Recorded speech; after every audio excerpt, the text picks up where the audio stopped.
Bonjour David Van. Bonjour. Vous êtes auteur de plusieurs romans dont 5 ont été traduits en France et notamment le prix Médicis étranger 2010, Sogvan Island. Merci de venir à la Galerne nous présenter Aquarium, traduit et publié aux éditions Gallmeister.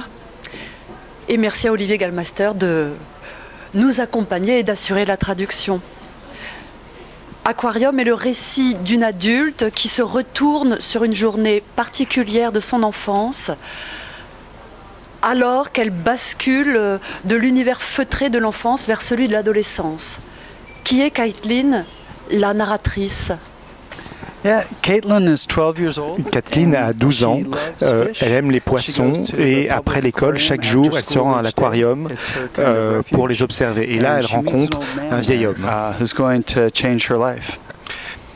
Caitlin is also the most good character I've Et ever Kathleen est aussi un personnage extrêmement positif. C'est le personnage le plus positif de tous ceux que j'ai créés. Par la puissance de l'amour qu'elle dégage, elle m'a permis de faire de ce livre, pour la première fois, autre chose qu'une tragédie.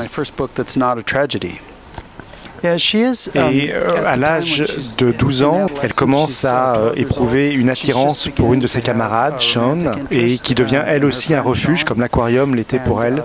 Et dans le même temps, elle a cette envie propre à l'enfance de vouloir conserver sa famille unie, de faire en sorte que tous les membres de sa famille restent ensemble. Le livre s'ouvre sur cet univers d'aquarium. Quel rôle joue cet aquarium dans votre récit ? Est-ce un miroir qui est tendu à notre monde ou un prétexte aussi pour donner corps à toutes ces variétés de poissons qu'on y rencontre aux questions, je veux dire, métaphysiques de Caitlin ? En fait, c'est les deux choses à la fois. Tous mes livres reposent sur la description de paysages pour décrire l'état d'esprit intérieur de chaque personnage. Et c'est pour ça que l'aquarium correspond aux deux aspects de votre question. Par le paysage qu'il représente auprès de Kathleen, il la pousse à s'interroger sur elle-même et sur les autres. Et il en est de même pour le vieil homme qui observe les poissons avec elle, qui s'interroge également sur sa place à lui. Pour moi, personnellement, les poissons ont toujours été mon paysage favori. J'ai toujours aimé ça et ils ont toujours été le révélateur de toutes les bizarreries de la nature humaine. Il y a la terreur dans le livre. Est-ce que c'était le propos pour vous au moment d'écrire ce livre, la terreur ? J'écris en fait des tragédies grecques où il y a beaucoup de tensions entre les personnages. Les personnages s'aiment, mais ils se détruisent car ils sont la proie de leur inconscient.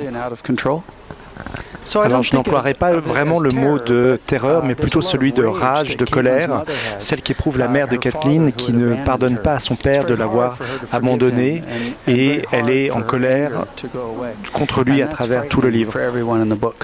À l'époque des 12 ans de Caitlin, où se déroule en grande partie le livre, vous ne la citez pas cette époque, vous ne la précisez pas, mais on va retrouver une date justement ultérieurement dans le livre très précise.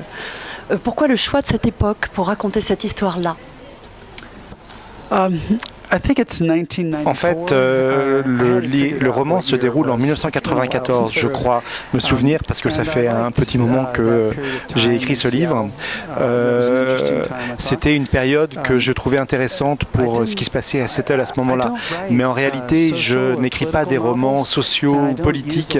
Il y a très peu de contexte culturel dans mes livres parce que je préfère me concentrer sur le gros plan familial et sur les interactions entre les membres d'une même famille.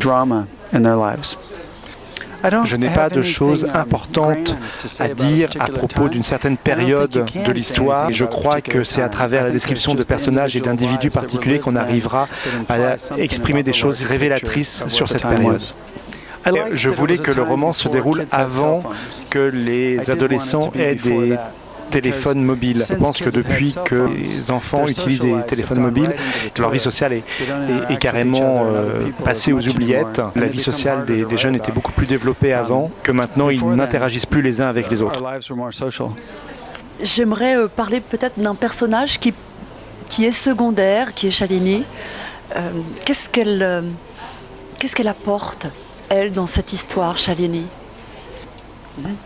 J'ai en fait basé le personnage de Shalini sur une de mes proches amies qui m'a donné l'autorisation d'utiliser son nom et qui vient comme elle d'un milieu très différent de celui dont est issue Catherine.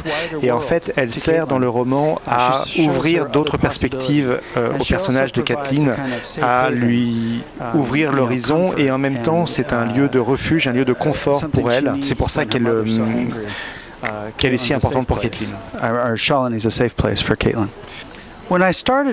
Et lorsque j'ai commencé le roman, je ne me doutais pas que Caitlin et Shalini allaient avoir une relation amoureuse. J'étais très effrayé à l'idée d'écrire cette relation entre deux jeunes filles de 12 ans. En fait, j'ai dû continuer parce que c'est comme ça que ça se passait pour les personnages. Cette relation apporte quelque chose de très apaisé et de très heureux dans la vie de Caitlin. Là encore, c'est important pour elle.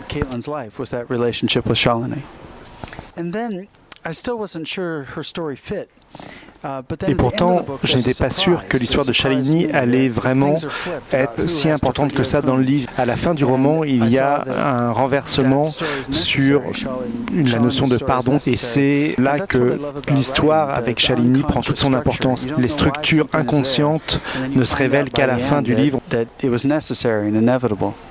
Pour terminer cet entretien, David Van, quel livre ou quel auteur aimeriez-vous partager avec vos lecteurs?